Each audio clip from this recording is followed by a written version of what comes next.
नमस्कार, आप देख रहे हैं द न्यूज खबरें आप तक और मैं हूं आपके साथ अंजलि मिश्रा। द न्यूज में आप सभी दर्शकों का स्वागत है। इस बुलेटिन की शुरुआत से पहले नजर डालते हैं आज के हेडलाइंस पर। जिले के दिव्यांगजनों के बीच निःशुल्क उच्च तकनीक युक्त आधुनिक कैलिपर्स कृत्रिम हाथ पैर वितरण किए जाने हेतु शिविर का हुआ आयोजन।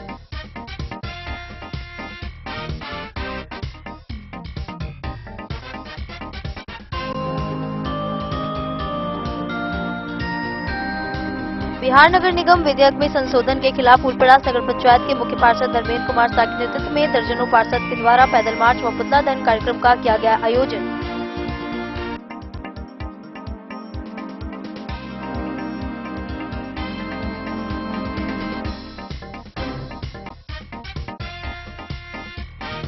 गोपाल झा ने सदर अस्पताल मधुबनी में ब्लड ट्रांसफ्यूजन में लापरवाही का लगाया आरोप, जांच और कार्रवाई की मांग।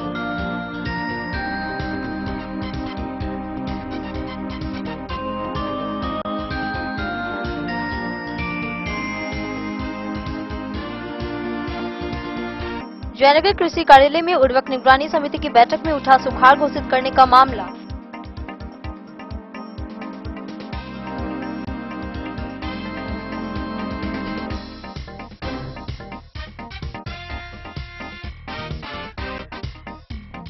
अयाची नगर युवा संगठन के संस्थापक विकी मंडल के नेतृत्व में नाइट ब्लड डोनेशन कैंप का हुआ आयोजन। 37 लोगों ने किया रक्तदान।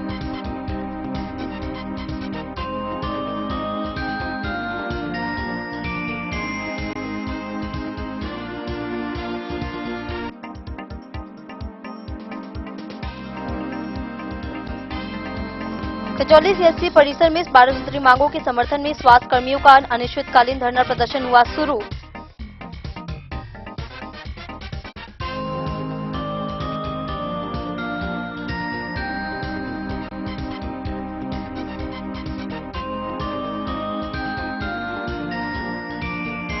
डॉक्टर विभय कुमार झा ने लोजपा रामविलास के अध्यक्ष राजू तिवारी से मिलकर मिथिला में संगठन विस्तार की बनाई योजना।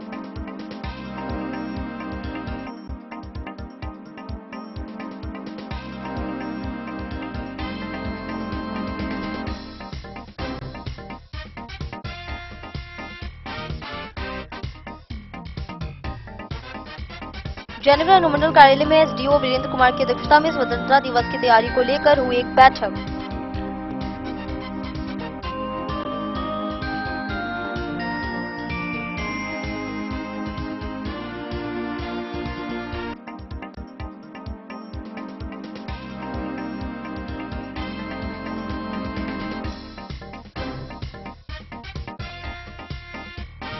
मधुश्रावणी पर्व पर मिथिला हाट में प्रतिदिन 40 सज्जा प्रदर्शनी का हुआ आयोजन।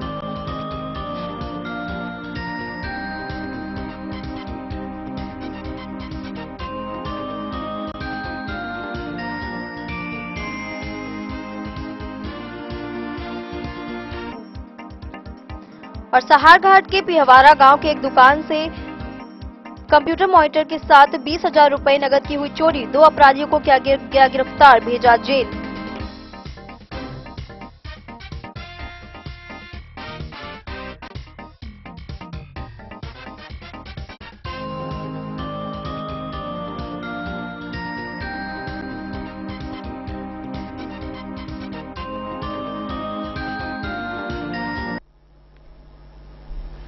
अब खबरें विस्तार से। मधुबनी जिले में निःशुल्क उच्च तकनीक युक्त आधुनिक कैलिपर्स कृत्रिम अंग वितरण हेतु शिविर का आयोजन किया गया। बेनीपट्टी बुनियाद केंद्र पर 65 लाभुकों का माप लिया गया। शिविर 6 से 9 अगस्त तक विभिन्न बुनियाद केंद्रों पर आयोजित होंगे। पात्र दिव्यांगजन आवश्यक दस्तावेज साथ लाएं। जिला पदाधिकारी अरविंद कुमार वर्मा के निर्देश के आलोक में मधुबनी जिले के दिव्यांगजनों के बीच निःशुल्क उच्च तकनीक युक्त आधुनिक कैलिपर्स कृत्रिम हाथ पैर वितरण किए जाने हेतु शिविर का आयोजन किया जा रहा है।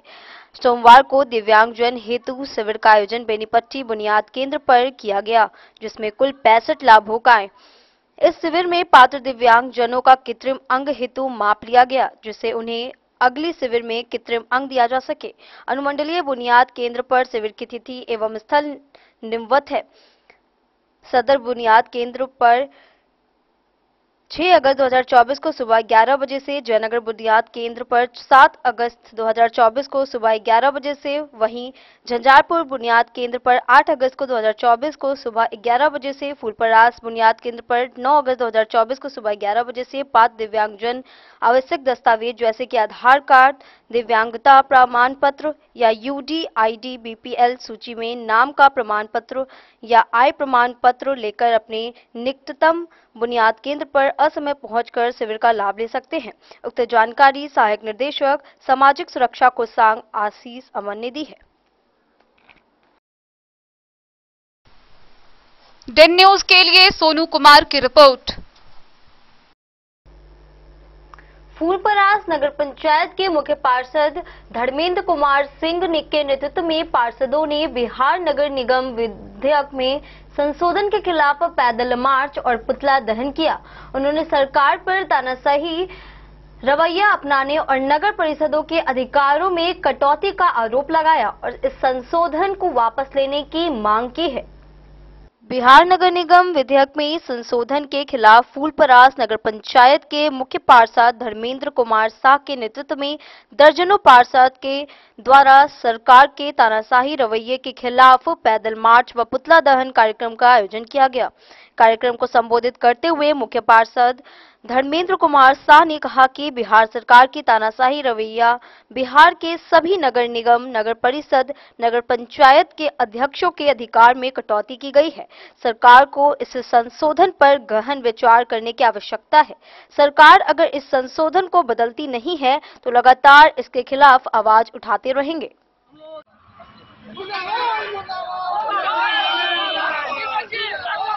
मांगने हम लोग नगर पालिका अधिनियम संशोधन विधेयक 2024 का विरोध कर रहे हैं, जो कि बिल को पारित कर दिया गया है। और ये सरकार की नीयत को जो साफ साफ दिखा रहा है कि छोटे मोटे जनप्रतिनिधि जो नगर पंचायत, नगर निगम, नगर परिषद, इन सबों के जनप्रतिनिधि का कोई वैल्यू नहीं है सरकार की नजर में, और वो सत्ता की चाबी पूर्ण रूप से सरकारी अफसर को देती है। और सरकारी, और हम लोग जनता से जीत के चुनाव आते हैं, जनता हम लोग ये सवाल पूछेगी कि आप क्या काम किए, क्या करना चाहते हैं, क्या नहीं करना चाहते। और यहाँ तक कि आप सबसे बड़ा बात ये समझ लीजिए कि क्षेत्र में हम लोग घूमते हैं, क्षेत्र में वार्ड पार्षद लोग घूमते हैं, क्षेत्र में मुख्य पार्षद घूमते हैं, और प्रोसीडिंग का हक दे दिया गया है कार्यपालक पदाधिकारी को। ये तो बहुत ही मतलब समझिए कि ये एकदम संशोधन जो बनाया गया है, ये तो लोकतंत्र का हत्या है। जो झाड़ू लगाने का काम होता है, साफ सफाई का काम होता है, वो अपशिष्ट प्रबंधन का जो भी कार्य है, वो सारा कार्य बिहार सरकार के मंत्री के तले में होगा, क्योंकि वहाँ से वो भ्रष्टाचार करेंगे। हम लोग अभी 10 लाख में करवा रहे हैं पूरा काम, वो कराएंगे 1 करोड़ में, और सारा पैसा उनके जेब में जाएगा। इसी सब के विरोध में हम लोग कह रहे हैं कि काला कानून को वापस ले सरकार, नहीं तो आगामी चुनाव 2025 में हम लोग भी दिखा देंगे कि हम लोग के दमनकारी नीतियों के खिलाफ बिहार सरकार के द्वारा नगर विकास एवं आवास विभाग के मंत्री नितिन नवीन के द्वारा विधानसभा और विधान परिषद में एक बिल पारित किया गया, जिसमें नगर विकास, नगर पंचायत, नगर परिषद, नगर निगमों के जो निर्वाचित जनप्रतिनिधि है, जो मुख्य पार्षद है, नगर अध्यक्ष है, जो मेयर है, उनके अधिकार छीन लिए गए। और उसके बदले उसके जो सचिव होते हैं, उसके जो कार्यपालक पदाधिकारी होते हैं, नगर आयुक्त होते हैं, उनके हाथों में उनके अधिकार, उनकी जो सत्ता की चाबी उनके हाथों में दे दी गई।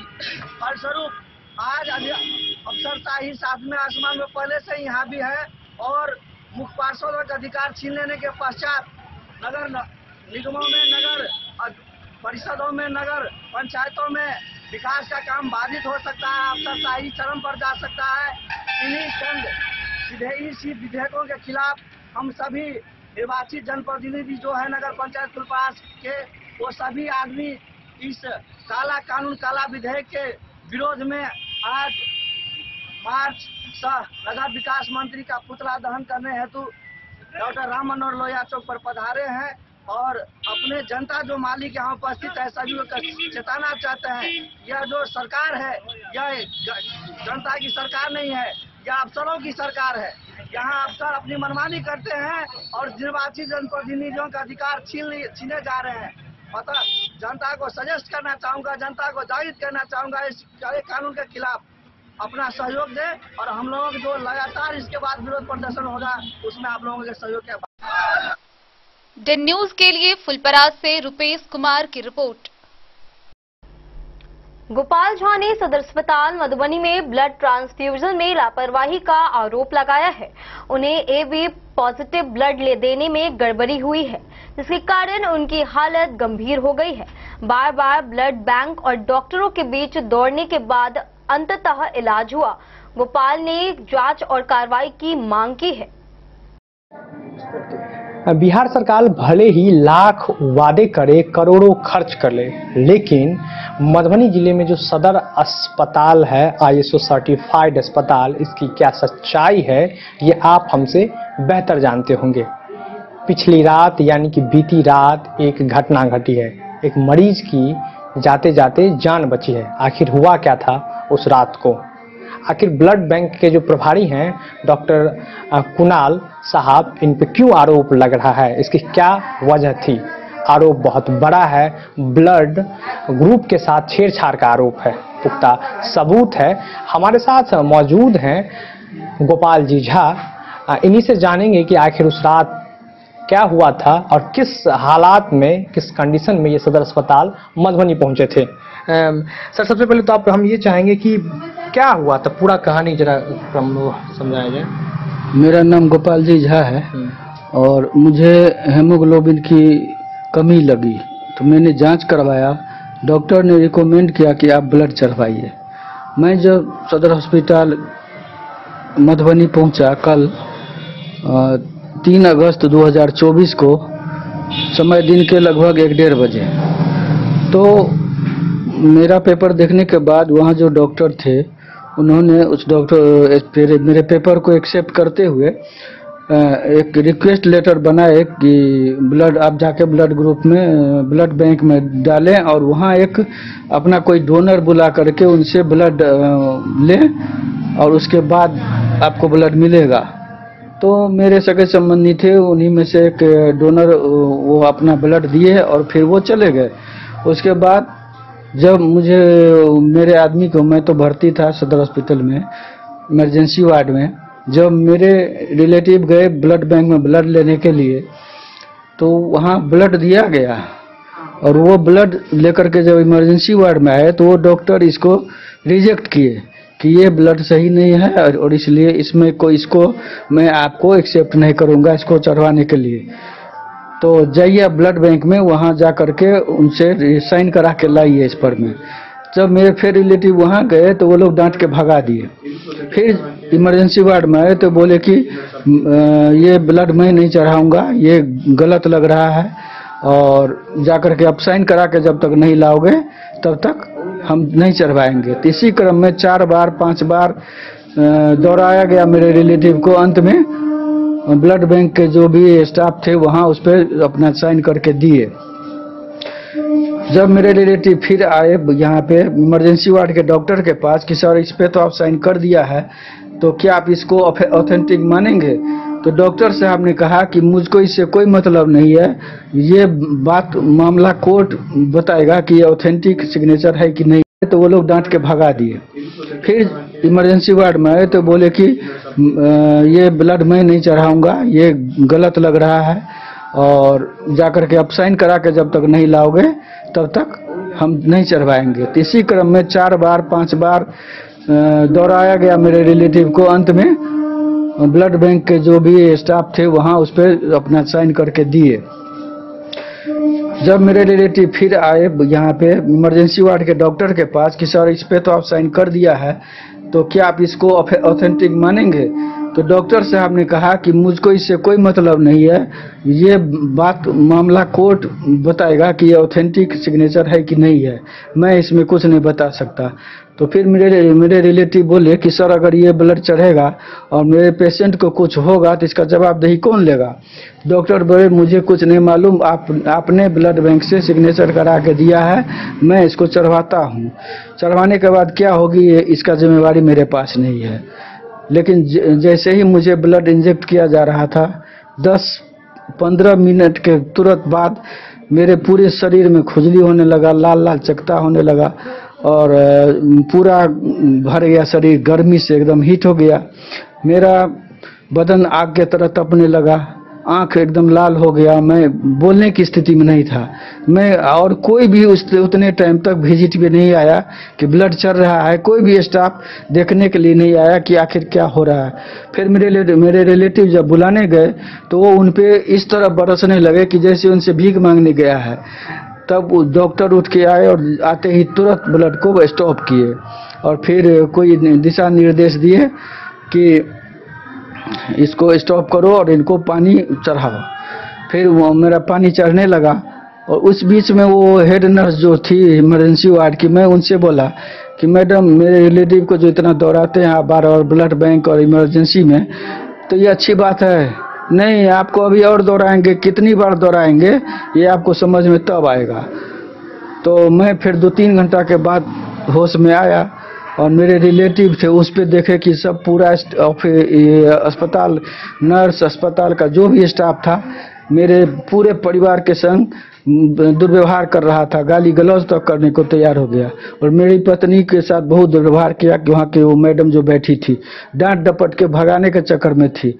लेकिन मेरे रिलेटिव भी वो वहाँ पहुँच गए थे, तब तक इस दबाव में आकर के वो लोग थोड़ा अपना सीट छोड़ करके भाग गए। 4 घंटा इमरजेंसी वार्ड खाली रहा, कोई नहीं नजर आया। हम लोग डटे रहे कि नहीं, हम लोग को पेपर दो।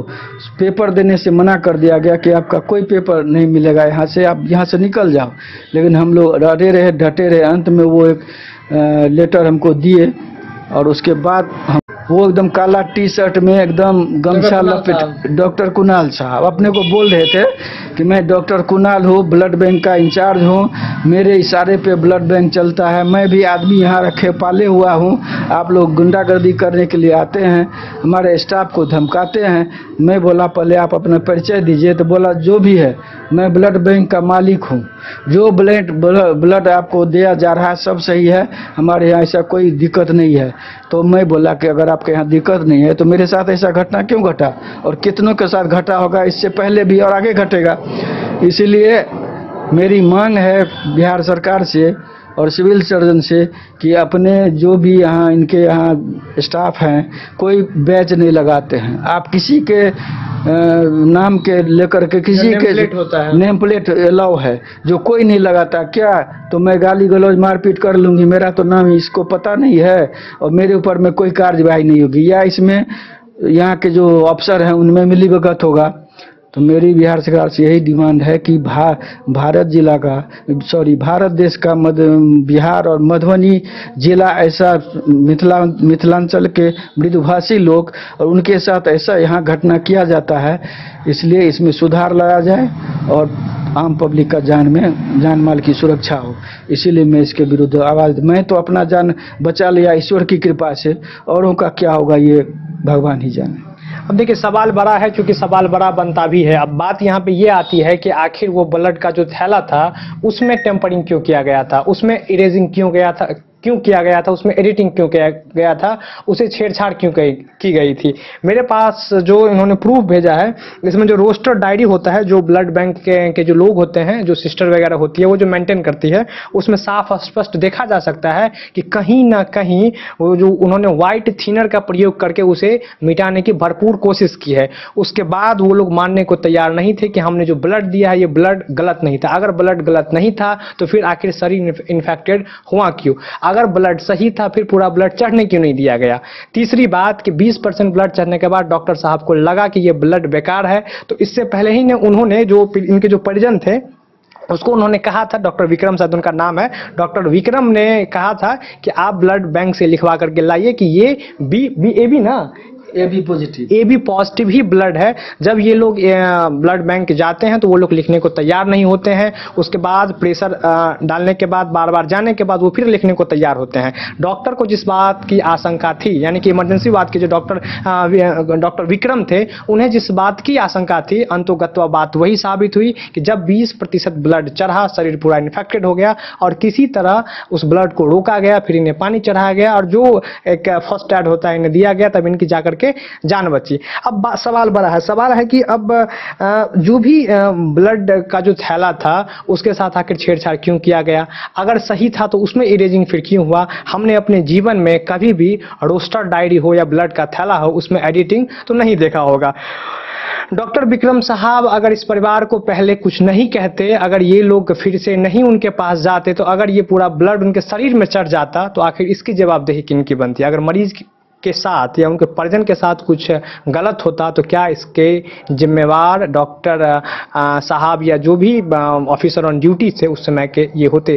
कहीं ना कहीं सिस्टम का जो फेलियर है वो साफ नजर आ रहा है। अब विचार आपको करना है, सोचना आपको है। आपको मैं बता दूं कि बिहार का सबसे बड़ा जिला मधुबनी है, जहां 2 लोकसभा की सीटें लगती है, 2 राज्यसभा के सांसद हैं, 2 लोकसभा के सांसद हैं, 10 विधायक है। इतने बड़े बड़े लोगों के बावजूद होने के बाद इस तरह ISO सर्टिफाइड सदर अस्पताल मधुबनी की स्थिति है, तो आप जान सकते हैं कि बिहार सरकार जो करोड़ों खर्च करती है, जो करोड़ों रुपए साल दर साल सदर अस्पताल पे खर्च करती है, लाख वादे करती है, करोड़ों का विज्ञापन अखबार में आता है, आखिर उसकी हकीकत क्या है? विचार आपको करना है, सोचना आपको है।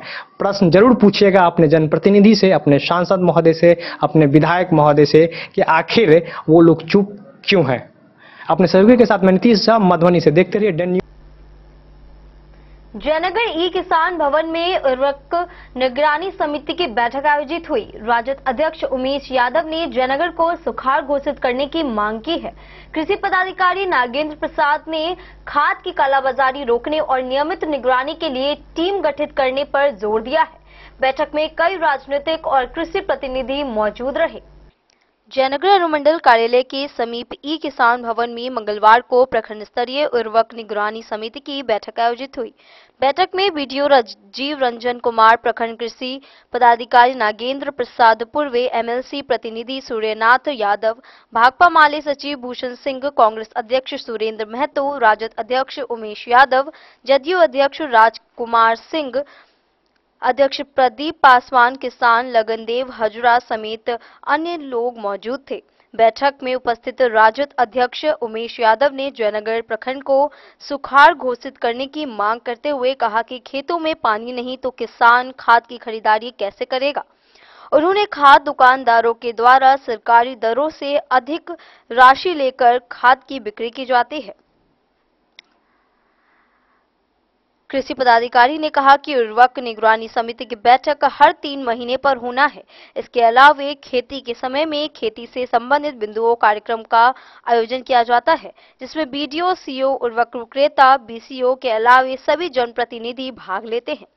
उन्होंने कहा कि उर्वरक निगरानी समिति की बैठक का मुख्य उद्देश्य खाद की कालाबाजारी रोकने के अलावा सभी खाद दुकानों पर सूचना पट लगाने के अलावा बैठक में कृषि टीम का गठन कर सभी खाद दुकानों पर नियमित रूप से निगरानी करना है। उन्होंने कहा कि निगरानी टीम में कृषि समन्वयक, किसान सलाहकार होंगे, जिसका नेतृत्व प्रखंड कृषि पदाधिकारी करेंगे।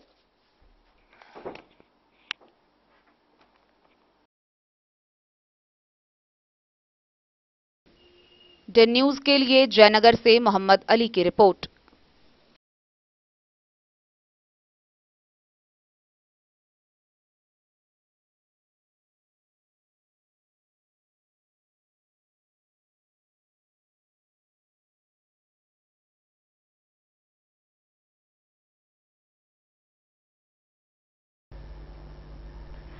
अयाची नगर युवा संगठन के विक्की मंडल के नेतृत्व में सरिसप पाही बाजार में पहली बार नाइट ब्लड डोनेशन कैंप आयोजित हुआ, जिसमें 37 लोगों ने रक्तदान किया।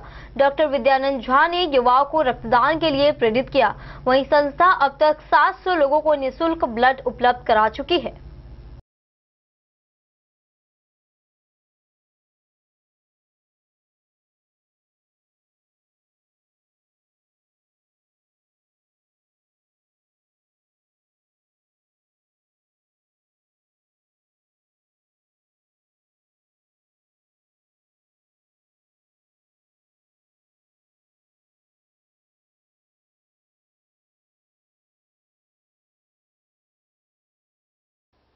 अयाची नगर युवा संगठन के संस्थापक विक्की मंडल के नेतृत्व में पहली बार नाइट ब्लड डोनेशन कैंप का आयोजन सरिसप पाही बाजार में किया गया। उक्त शिविर की शुरुआत LMNU के समाज शास्त्र के पूर्व विभाग अध्यक्ष डॉक्टर विद्यानंद झा, डॉक्टर विमलेंदु, समाजसेवी अमल कुमार झा, मुकेश सिंह, विक्की मंडल द्वारा सामूहिक रूप से फीता काटकर किया।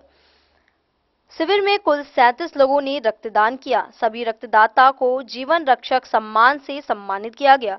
इस शिविर के लिए प्रभारी के रूप में संस्था के सदस्य विकास साहू, सतीश मंडल, रमेश ठाकुर को प्रतिनियुक्ति की गई थी।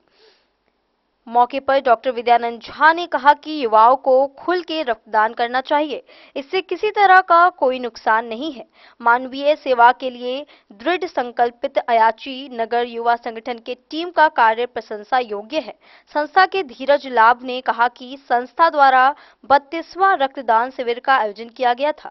पहली बार नाइट ब्लड डोनेशन का आयोजन हुआ था। संस्था के मुख्य उद्देश्य है कि लोगों को अधिक से अधिक रक्तदान के लिए जागरूक किया जाए। इसके साथ ब्लड के नाम पर कुछ असामाजिक लोगों द्वारा गरीब जरूरतमंद द्वारा उगाही कर लिया जाता है। ऐसे लोगों को ब्लड उपलब्ध कराकर उसे बचाया जाए। खुद को भी स्वस्थ रखने के लिए लोगों को रक्तदान करना चाहिए। संस्थापक विक्की मंडल ने कहा कि अभी तक 700 जरूरतमंद लोगों को संस्था द्वारा निःशुल्क ब्लड कराया गया है और लगातार लोगों को जागरूक किया जा रहा है। शिविर में मुरारी कुमार, संतोष राम, विद्यानंद झा, संजय मुखिया, सावन कुमार प्रसाद, योगेंद्र कुमार झा, रामनारायण राउत, सुनील महतो, अखिलेश कुमार तथा अन्य लोगों ने अपना कीमती रक्तदान किया। मौके पर संस्था के मनोज कंठ, नंदू ठाकुर, अंकित सिंह ठाकुर, अभिषेक कुमार, पंकज चौधरी, आलोक झा तथा अन्य लोग मौजूद रहे। Bureau report, Madhubani. वक्त तो चला एक छोटे से ब्रेक का। मिलते हैं ब्रेक के बाद। आप बने रहिए हमारे साथ। सन्स, संकट चौक, बैंक ऑफ इंडिया के बगल में, मधुबनी। इस शादी सीजन सिर्फ हमारे साथ खरीदे और पाएं 100% एक्सचेंज वैल्यू। आप सोने चांदी या हीरे के आभूषणों की तलाश में हैं तो हमारे ज्वेलरी शॉप में मिलेंगे आपको हर तरह के आभूषण बेहद किफायती दामों पर। हर अवसर के लिए आभूषण आपके बजट में। लाल बाबू प्रसाद एंड सन्स, संकट चौक, बैंक ऑफ इंडिया के बगल में, मधुबनी। नए और शानदार स्टॉक के साथ अब हर रिश्ते को करे और भी सुंदर। लाल बाबू प्रसाद एंड सन्स, संकट चौक, बैंक ऑफ इंडिया के बगल में, मधुबनी। हमारे सभी गोल्ड ज्वेलरी शॉप पर HUID है मौजूद।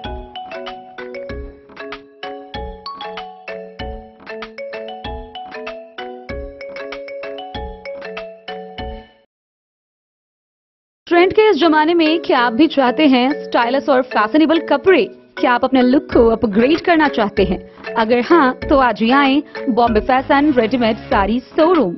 हमारे पास पुरुषों, महिलाओं और बच्चों के लिए है नए से नए फैशन ट्रेंड में कपड़े और एक्सेसरीज का लार्ज कलेक्शन। आपके बजट और हर अवसर के लिए खास। चाहे काम के लिए हो नए आउटफिट की तलाश, या पार्टी के लिए ड्रेस, या किसी खास अवसर के लिए सूट, सलवार और साड़ी, हमारे पास है हर एक ब्रांड। क्रिम्सन क्लब, मुफ्ती, टर्टल और किलर के SIS स्टोर्स। इसके अलावा रेमंड, स्पार्की, जॉकी, लक्ष्मीपति, मान्यवर, ब्लैकबेरी, नवाब पार्कर जैसे बड़े ब्रांड। तो देर किस बात की, आज ही आए बॉम्बे फैशन साड़ी एवं रेडीमेड शोरूम। हमारा पता है महिला कॉलेज रोड, मधुबनी।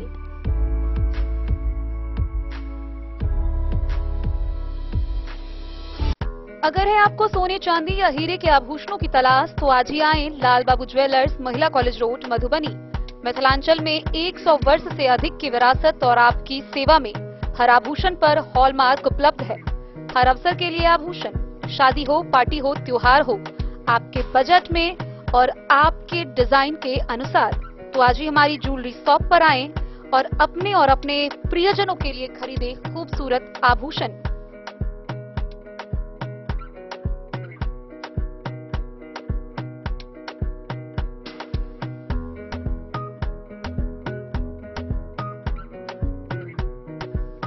हार, चूड़ियां, अंगूठियां, झुमके, मंगलसूत्र और बहुत कुछ है शामिल, वो भी किफायती दामों में। मधुबनी में सबसे कम मेकिंग चार्ज पर। लाल बाबू ज्वेलर्स, महिला कॉलेज रोड, मधुबनी।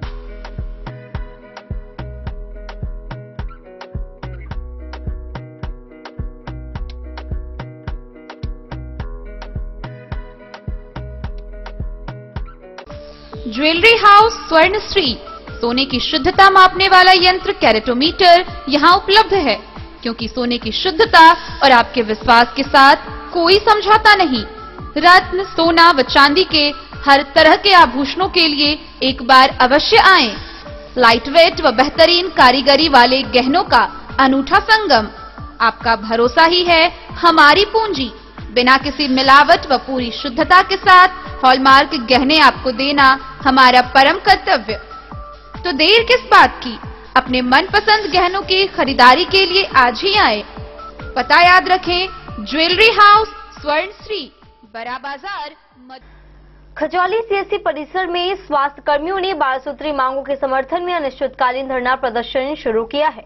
प्रमुख मांगों में समान वेतन, बकाया मानदेय भुगतान, स्वास्थ्य उपकेंद्रों पर बुनियादी सुविधाएं और राज्यकर्मी का दर्जा शामिल है। धरना मांगे पूरी होने तक जारी रहेगा। खजौली सीएससी के परिसर में मंगलवार से बिहार चिकित्सा एवं जन स्वास्थ्य कर्मचारी संघ के आह्वान पर प्रखंड अंचल मंत्री बीएसडब्ल्यू उपेंद्र यादव के नेतृत्व में एनएचएम स्वास्थ्य कर्मियों का 12 सूत्री मांगों के समर्थन में अनिश्चितकालीन धरना प्रदर्शन शुरू हुआ है। मांगों के समर्थन में विभाग के दोहरी नीति के खिलाफ जमकर नारेबाजी की। कहा कि मांगे पूरी नहीं होने तक धरना जारी रहेगा। प्रमुख मांगों में समान कार्य के बदले समान वेतन, बकाया मानदेय का शीघ्र भुगतान, मोबाइल ऐप से उपस्थिति दर्ज करने की व्यवस्था वाली आदेश को निरस्त करने, स्वास्थ्य उपकेंद्रों पर स्थायी भवन, आवासीय सुविधा, शौचालय, स्वच्छ पेयजल, बिजली एवं वाईफाई जैसी बुनियादी सुविधा उपलब्ध कराने, राष्ट्रीय स्वास्थ्य मिशन के तहत कार्यरत सभी कर्मियों को बिना शर्त राज्यकर्मी की दर्जा देने, उच्च स्तरीय समिति की अनुशंसाओं को लागू करने एवं महिला कर्मियों को सुरक्षा गारंटी सुनिश्चित करने सहित अन्य मांगे शामिल हैं।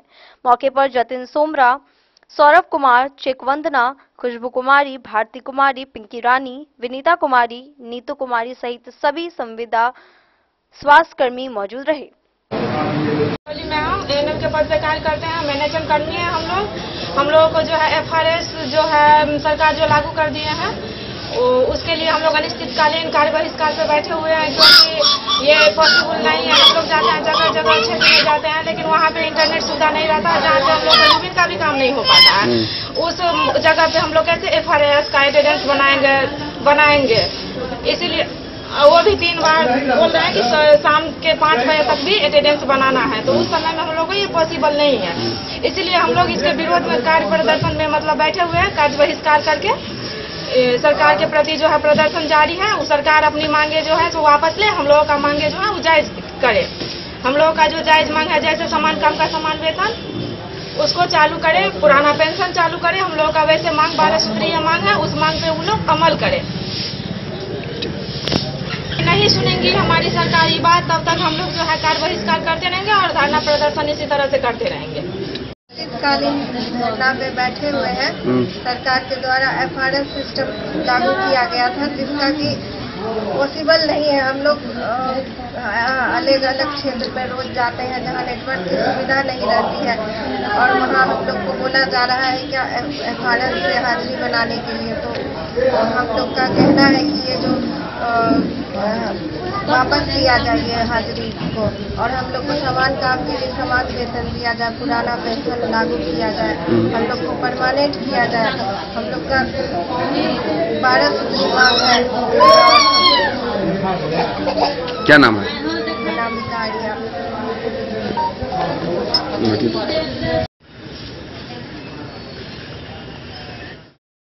खजौली से सुधांशु ठाकुर की रिपोर्ट। डॉक्टर विभय कुमार झा ने लोजपा रामविलास के अध्यक्ष राजू तिवारी से मिलकर मिथिला में संगठन विस्तार की योजना बनाई। चिराग पासवान के निर्देश पर वे मिथिला के विकास और पार्टी नीतियों को जन जन तक पहुंचाने पर काम कर रहे हैं। मिथिला क्षेत्र में नए जोश और ऊर्जा के साथ लोक जनशक्ति पार्टी रामविलास अपना सांगठनिक विस्तार करने जा रहे हैं।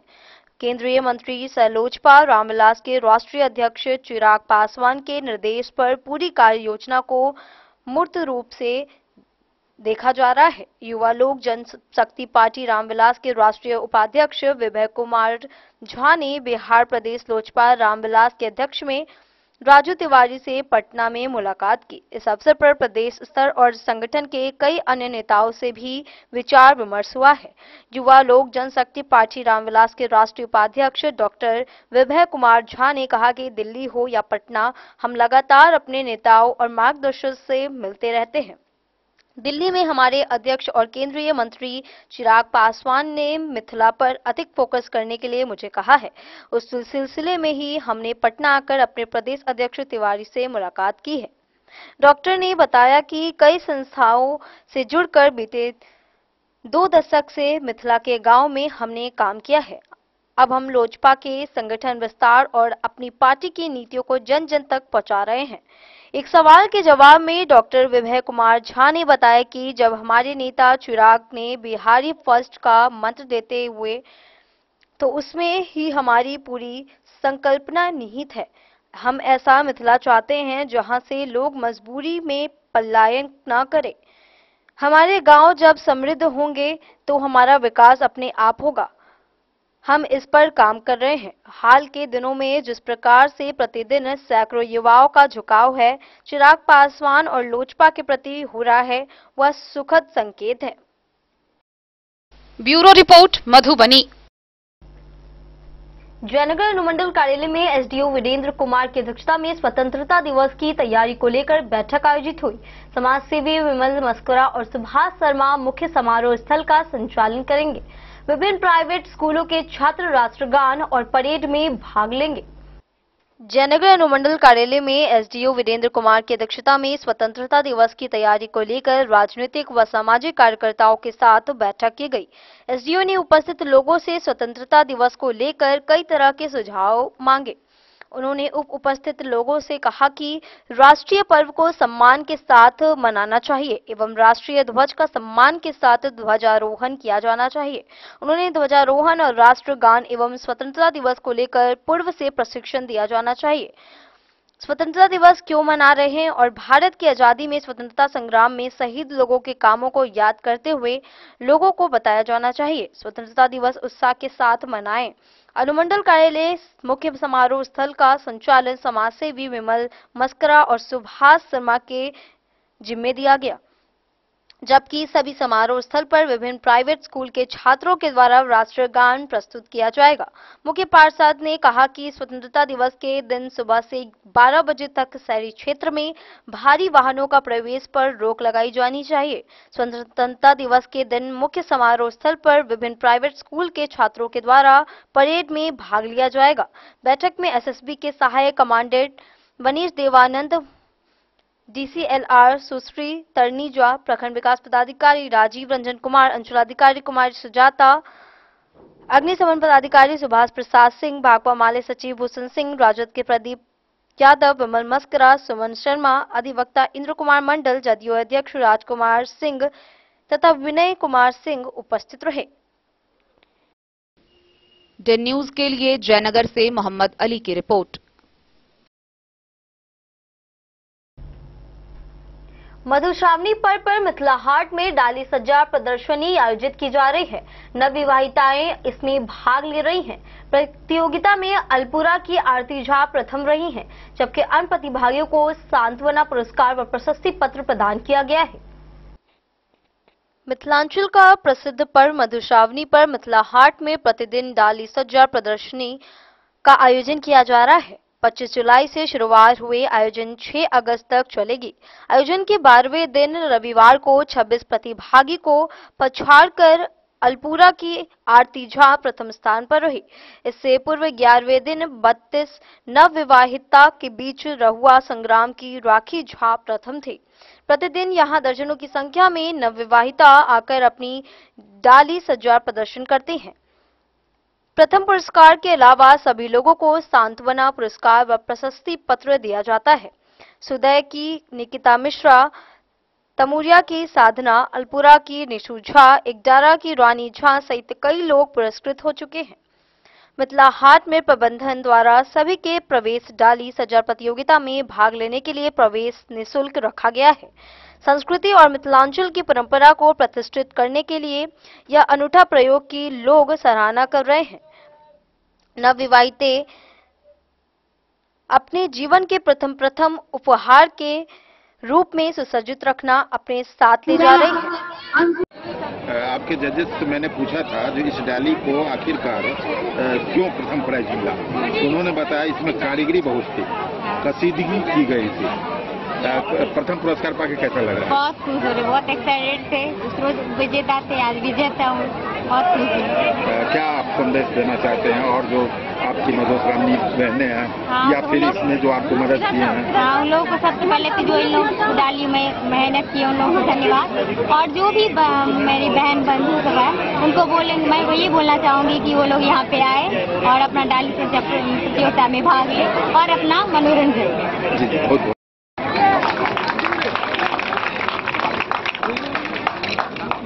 शिवानी झा, हाँ जो अहाँ के सम्मानित करते हैं पंकज कुमार मिश्रा, डीडी न्यूज। सुंदरपुर भिट्ठी रीचा कुमारी, सुंदरपुर भिट्ठी। कंचन काव्यांशी, रुद्रपुर। आरती झा, अल्पुरा। अंशु झा। झंझारपुर से सरफराज सिद्दीकी की रिपोर्ट।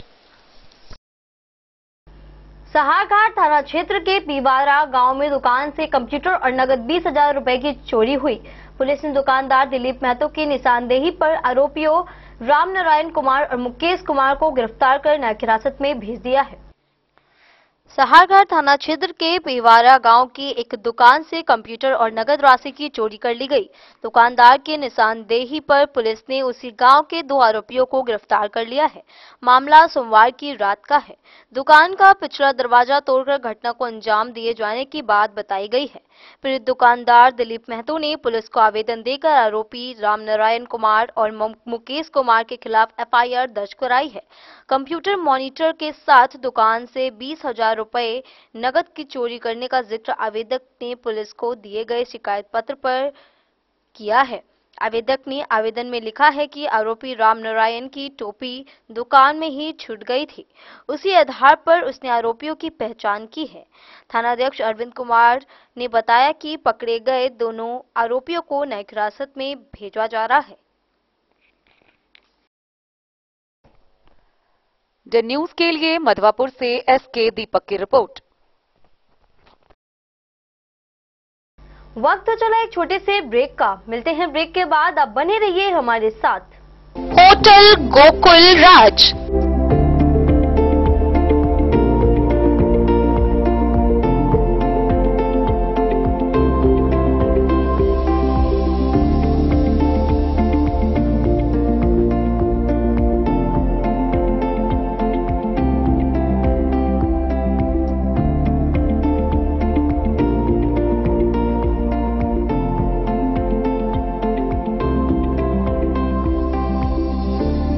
शहर के भीड़ भाड़ से दूर शांति और सुकून से भरे वातावरण में मधुबनी शहर के लहरियागंज वार्ड नंबर 1 में पूरे मिथिलांचल क्षेत्र का सबसे भव्य होटल होटल गोकुल राज।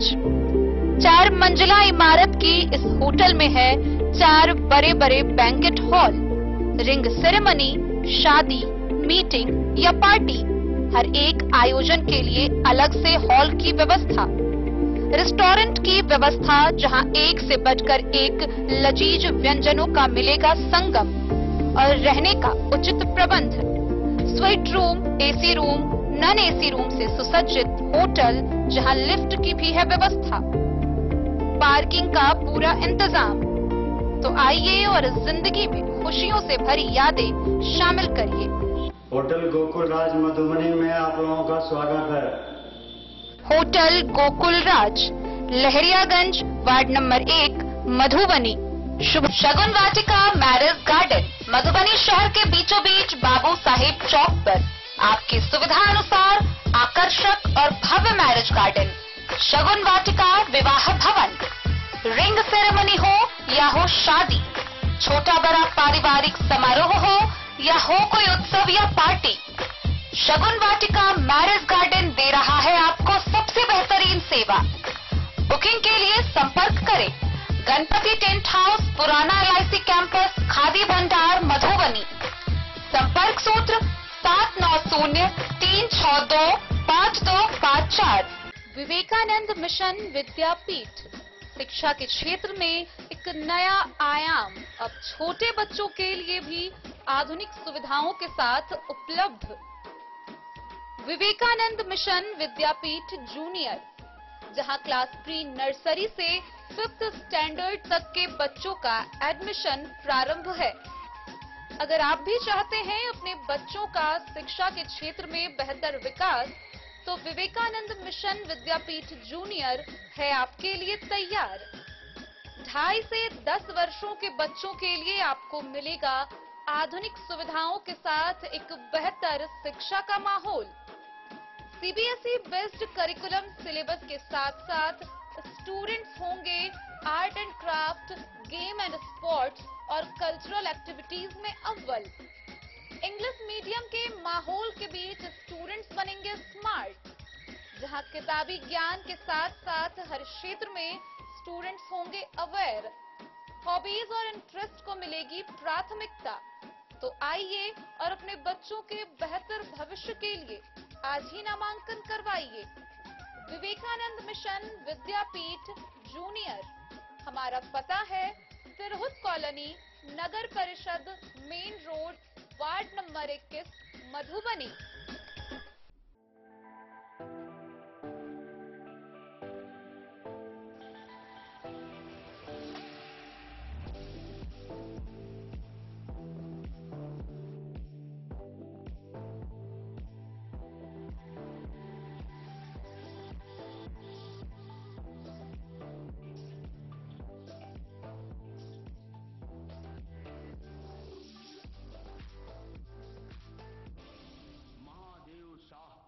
Amarnath Prasad jewellers 916 hallmark branded gold एवं डायमंड ज्वेलरी शोरूम। जिलाधिकारी अरविंद कुमार वर्मा ने समाहरणालय के प्रधान लिपिकों और सहायकों के साथ बैठक की और सभी पंजियों को अद्यतन रखने के निर्देश दिए। उन्होंने पंजीकरण और अन्य दस्तावेज की समीक्षा की और समय पर अद्यतन न होने पर कड़ी कार्रवाई की चेतावनी दी। जिलाधिकारी अरविंद कुमार वर्मा ने समाहरणालय के विभिन्न शाखाओं एवं कार्यालयों के प्रधान लिपिकों, सहायकों आदि के साथ बैठक कर कई आवश्यक दिशा निर्देश दिए। उन्होंने सभी प्रधान लिपिकों एवं सहायकों को निर्देश दिया कि आगत पंजी, निर्गत पंजी, रोकड़ पंजी, अवकाश पंजी सहित सभी पंजियों को अद्यतन रखें। जिलाधिकारी ने सेवानिवृत्त लाभ विभागीय अनुशासनिक कार्रवाई, CWJC, MJC, DC विपत्र, लोकायुक्त से संबंधित मामले, लोक शिकायत, लोकसभा, विधानसभा प्रश्न आदि की समीक्षा कर कई निर्देश दिए। उन्होंने कहा कि प्रत्येक कार्यालय के मुख्य रोकड़ पंजी के अंतिम पृष्ठ की सत्यापित प्रति प्रत्येक कार्यालय के प्रधान सहायक द्वारा समीक्षा हेतु बैठक में अचूक रूप से लाना सुनिश्चित करें। उन्होंने कहा कि निरीक्षण के क्रम में यह पाया जाता है कि आगत पंजी, निर्गत पंजी, रोकड़ पंजी, अवकाश पंजी सहित सभी पंजी अद्यतन संधारित नहीं पाया जाता है, तो जिलाधिकारी द्वारा निर्देश दिया गया है कि अगली बैठक तक आगत पंजी, निर्गत पंजी, रोकड़ पंजी, अवकाश पंजी सहित सभी पंजियों को अद्यतन नहीं पाए जाने पर कई कार्रवाई की जाएगी। उक्त बैठक में स्थापना उप समाहर्ता चंदन कुमार सहित कार्यालय के प्रधान सहायक उपस्थित रहे। Bureau report, Madhubani. जयनगर के डीबी कॉलेज में वाणिज्य विभाग द्वारा 2024 से 28 सत्र के नव प्रवेशियों के लिए इंडक्शन मीट आयोजित की गई। मुख्य अतिथि डॉक्टर नंद कुमार ने व्यवसाय, बैंकिंग और लेखांकन के महत्व पर जोर दिया। दीपशिखा सिंह और अन्य वक्ताओं ने छात्र छात्राओं को प्रेरित किया और गुणवत्तापूर्ण शिक्षा पर ध्यान देने की बात कही।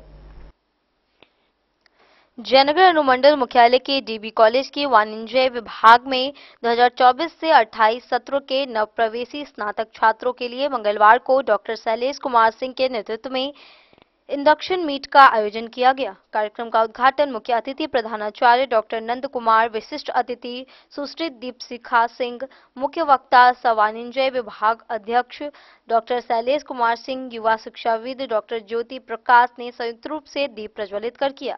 समारोह को संबोधित करते हुए प्राचार्य डॉक्टर नंद कुमार ने छात्र छात्राओं को कॉलेज की समृद्ध शैक्षणिक परंपरा के बारे में विस्तार पूर्वक जानकारी दी। उन्होंने कहा कि कॉलेज ने 65 वर्षों के सुनहरे अतीत में हजारों ऐसे स्टूडेंट दिए हैं जिन्होंने व्यवसाय, बैंकिंग और लोकांकन के क्षेत्र में उत्कृष्ट प्रदर्शन कर समाज राष्ट्र के विकास में महत्वपूर्ण योगदान दिया है। इसके बगैर विकसित राष्ट्र की कल्पना असंभव है। महिला विकास मंच की जिलाध्यक्ष सुश्री दीपशिखा सिंह ने छात्र छात्राओं को अभिप्रेरित करते हुए कहा कि महाविद्यालय आपके भविष्य के लिए एक लॉन्च पैड है। यह संभावनाओं का पता लगाने, अपने कौशल को विकसित करने और अपने जुनून की खोज करने का समय है। लेकिन आगे की सभी चुनौतियों और विकल्पों के साथ प्रेरित रहना कठिन हो सकता है। वाणिज्य विभाग अध्यक्ष डॉक्टर शैलेश कुमार सिंह ने पाठ्यक्रम व वाणिज्य में संभावित करियर की जानकारी दी। उन्होंने कहा कि स्टूडेंट अपनी असीम ऊर्जा और कड़ी मेहनत से कोई भी लक्ष्य पा सकते हैं। समर्पण, दृढ़ता और उत्साह से सफलता के मार्ग प्रशस्त करते हैं।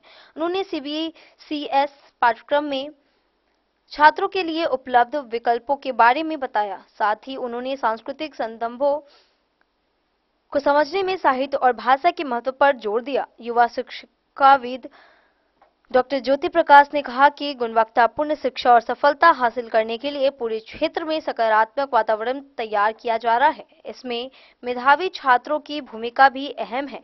वे अपने जूनियर और खासकर सुदूर गांव के बच्चों के लिए प्रेरणा स्रोत बन सकते हैं। मौके पर डॉक्टर आनंद राज, डॉक्टर तारकेश्वर राम ने भी संबोधित किया। विभाग के युवा शिक्षाविद डॉक्टर विकास सुधाकर ने कुशल संचालन और डॉक्टर तारकेश्वर राम ने सभी अतिथियों के प्रति धन्यवाद ज्ञापन किया। इस दौरान मुख्य रूप से doctor Nand Kumar, Deepshikha, doctor Shailesh Kumar Singh, doctor विकास सुधार, डॉक्टर भोलानाथ ठाकुर सहित सैकड़ों छात्र छात्राएं मौजूद रहे।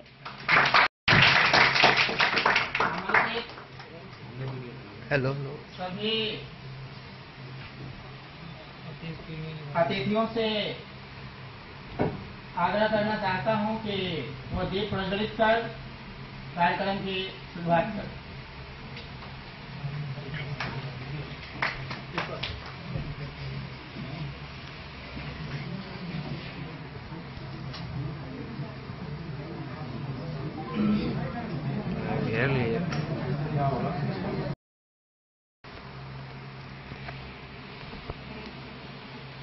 इंडक्शन मीट समारोह की मुख्य अतिथि महाविद्यालय के दूरदर्शी प्रधानाचार्य doctor Nand Kumar ji. Induction meet की विशिष्ट अतिथि युवा सामाजिक कार्यकर्त्री महिला विकास मंच की मधुबनी जनपद के अध्यक्ष। डे न्यूज के लिए जयनगर से मोहम्मद अली की रिपोर्ट। बेनीपट्टी के परजुआर पंचायत में सलहेस पूजनोत्सव धूमधाम से मनाया गया। डीटोल स्थित सलहेस गहबर परिसर में सैकड़ों ग्रामीणों ने पूजा में भाग लिया। पूजा के दौरान पान, सुपारी, लड्डू और खीर का नैवेद्य अर्पित किया गया और प्रसाद वितरण भी किया गया। बेनीपट्टी प्रखंड के परजुआर पंचायत के डीटोल स्थित सलहेस गहबर परिसर में सोमवार को सलहेस पूजनोत्सव का भव्य आयोजन किया गया। समस्त ग्रामीणों के सहयोग से हुए पूजनोत्सव में सैकड़ों लोग शामिल हुए। इस पूजा के लिए रविवार को विधिवत डीहवार पूजा कर आमंत्रण दिया गया था। तत्पश्चात सोमवार की सुबह पूजा प्रारंभ होने से पहले सलहेस गहबर में पूजा कराने वाले भक्त ने पान, सुपारी, लड्डू व धूप दीप अर्पण कर पूजनोत्सव का संकल्प लिया। इसके बाद दोपहर में सलहेस गहबर स्थित पिंड पर पान, सुपारी, लड्डू व मिट्टी के बर्तन में बिना चीनी का बना खीर का नैवेद्य अर्पित कर सलहेस महाराज का आवाहन किया गया। इसके बाद गहबर परिसर में भी उक्त सामग्रियों से उनके भक्त द्वारा नैवेद्य अर्पित किया गया। वहीं सलहेस महाराज के पिंड पर दुग्धाभिषेक कर पूजा का समापन किया गया और श्रद्धालुओं के बीच प्रसाद का वितरण किया गया। इस दौरान गायकों द्वारा सलहेस महाराज की कृतियों का गुणगान किया गया और सभी श्रद्धालुओं पर अपनी कृपा दृष्टि बनाए रखने की में हरिशरण पासवान, राजेंद्र पासवान, दुखी पासवान, प्रमोद पासवान, वशिष्ठ शंकर पासवान समेत अन्य लोगों ने बताया कि यहां बीते 3 पीढ़ियों से हर साल धूमधाम व हर्षोल्लास के साथ तमाम ग्रामीणों के सहयोग से सलहेस महाराज की पूजा अर्चना की जाती है, जिसमें ग्रामीण बढ़ चढ़कर भाग लेते हैं। एक सप्ताह पहले से ही तैयारी शुरू हो जाती है। इन लोगों ने बताया कि राजा सलहेस शक्तिशील व सौंदर्य तीनों गुणों से परिपूर्ण थे। वे अपनी प्रजा की रक्षा के लिए घोड़े पर सवार होकर क्षेत्र का भ्रमण करते थे।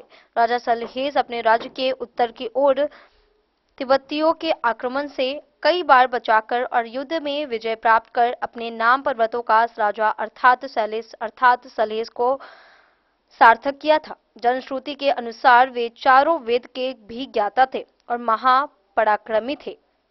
इसलिए आज भी दलित समुदाय के लोग उनके नाम का गह्वर बनाकर उन्हें अपने प्रमुख देवता के रूप में पिंड स्थापित कर उनकी विधिवत पूजा अर्चना करते हैं।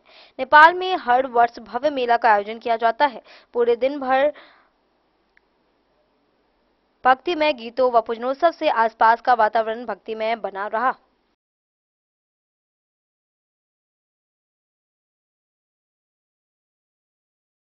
बेनीपट्टी से विनोद कुमार की रिपोर्ट।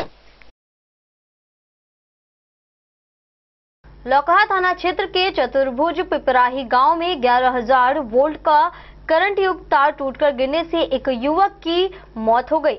घटना की सूचना 20 घंटे पहले दी गई थी, लेकिन बिजली विभाग ने तत्काल कार्रवाई नहीं की। ग्रामीणों में आक्रोश का माहौल है। लौकहा थाना क्षेत्र के पिपराही गांव अंतर्गत वार्ड 11 स्थित सड़क NH 227 से सटे एक खेत में मंगलवार को खेत में खाद छींट रहे एक 25 वर्षीय युवक की 11,000 kVA करंट युक्त तार के स्पर्श में आने से मौके पर ही उसकी मौत हो गई। मृतक की पहचान स्थानीय थाना क्षेत्र के पिपराही निवासी अब्दुल रहमान के 25 वर्षीय पुत्र मोहम्मद अब्बास के रूप में हुई है। स्थानीय ग्रामीणों के अनुसार एक दिन पूर्व ही खंबे से टूटकर खेत में गिरे 11,000 kVA के करंट युक्त तार की सूचना बिजली विभाग को दे दी गई थी, परंतु बिजली विभाग के जेई व अन्य कर्मियों द्वारा 20 घंटे गुजरने के बाद भी होने वाले खतरे को नजरअंदाज कर दिया गया, जिसके फलस्वरूप खेत में काम कर रहे युवक ने टूटे हुए तार को नहीं देखा और फिर उसके विद्युतीय प्रवाह के स्पर्श में आ गया। घटना के बाद सूचना पर विद्युत आपूर्ति को बंद किया गया। घटना के बाद मृतक के स्वजनों का रो रो कर बुरा हाल है, तो वहीं बिजली विभाग के इस लापरवाही के प्रति आक्रोश व्याप्त है। मृतक अपने पीछे पत्नी के अलावा 6 माह के शिशु को छोड़ गया है। लौकहा पुलिस मामले की छानबीन में जुटी हुई है। खबर संकलन तक थाने में आवेदन की प्राप्ति नहीं हुई है।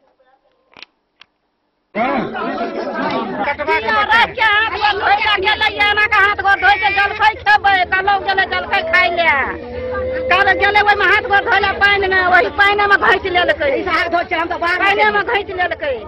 हथकुनिया काटलकै, 20 मिनट तक हथकुनिया काटलकै। हम बाप चिचियाइ छै, अगो बाबू बाँस न नहीं आगो, अगो खान पर लाइन कटा गो, अगो बाबू लाइन कटा गो। कोई न सुनै छलै, सब लोग रोड पर से देखै छलै, या खाली या दौड़ै नहीं छलै, या सब जे दौड़ै छलै से तुझे हाथे दौड़ै छलै। बाँस लगा कोई न दौड़ै, 3 साल से नीचा गिरल, बाँस लगा कोई न दौड़ै छलै। या चाचा नजदीक में आदमी नहीं छलै, नजदीक में छलै, या पार में काउरी दै छलियै ना त छूटा बीन लै छलै, या हाथ में करंट लग जाइ छलै। हम सब छलियै एकरा पास में, जखन झटका मारले को आदमी गिरले, तनिकरा एकरा आस-पास में घर के आदमी छलै, मौजूद अकेले छलै, अकेले छलै। हां सब छलियै, बाद में सूचित करिए घर पर। घसवानी और देखलक सब हल्ला शोर मचलिए, या तो घटना भ गेलै। आबे जाओ, आबे जाओ, दौड़े जाओ, अगो बाबू और दौड़े जाओ, अगो बाबू और दौड़े जाओ। 2 साल से कंप्लेंट कर रहल छै बिजली वाला। सब जगह पे बहुत बार-बार घटना हो रहा है। इस जगह पे बार-बार से भैंस मर गेले, एक आदमी के बाग में करंट लग गेले। एक बार नहीं, बार-बार यहाँ पे घटना है। लेकिन एरिया पटिया का मिस्त्री कोनो सुनबा खाली बिल ले आबै छै, की बुझलिए, और कोनो सुनबा नहीं छै।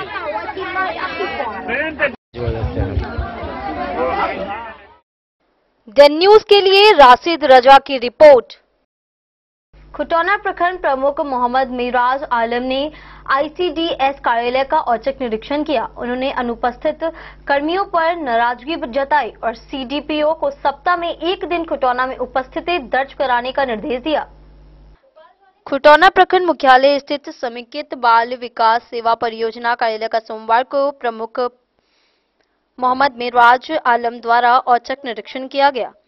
निरीक्षण के दरमियान उन्होंने सर्वप्रथम सहायक कार्यपालक से उपस्थिति पंजिका मांग किया, जिसमें लिपिक रवि प्रकाश का 14 जुलाई से अटेंडेंस नहीं लगा है। साथ ही VC तनवीर आलम व 2 LS अनुपस्थित थे। सीडीपीओ बबीता कुमारी भी अपने कार्यालय से अनुपस्थित पाई गई। उनके सरकारी मोबाइल नंबर पर फोन करने पर सहायक कार्यपालक राजेश कुमार ने फोन रिसीव किया। पूछने पर बताया कि उनका मोबाइल ऑफिस में ही रहता है। प्रमुख द्वारा पूछने पर उनका पर्सनल नंबर मांगने पर ऑफिस में उपस्थित कोई भी कर्मी नंबर देने से इनकार कर रहे थे। काफी जद्दोजहद के बाद सीडीपीओ का नंबर उपलब्ध हुआ। तत्पश्चात फोन के जरिए सीडीपीओ से बात हुई। तब तक उन्होंने बताया कि मैं 3 प्रखंड के प्रभार में हूं, खुटौना, फूलपरास व राजनगर। प्रमुख काफी नाराज होकर बोले कि आप सप्ताह में 1 दिन खुटौना में उपस्थिति दर्ज कराएं। आप कभी भी कोई बैठक में उपस्थित नहीं रहती हैं। आपका ऑफिस सही ढंग से संचालित नहीं हो रहा है। आप अपने कार्य और ऑफिस को बेहतर ढंग से चलाएं। साथ ही आप सूचित करें कि आप किस किस दिन उपस्थित रहेंगे। स्थिति स्पष्ट कर लिस्ट उपलब्ध कराएं। मौके पर उनके साथ रामचंद्र कामत, राज कपूर सदाय व हरिराम शाह तथा अन्य लोग उपस्थित थे।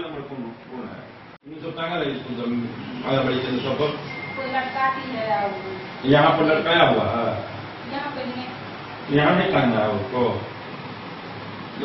सीडीपीओ जो कार्यालय है, मुख्यालय का, तो इस पे टांगना है कि नहीं टांगना है? वो टांगना है। हाँ, वो सब कहाँ टांगा हुआ है?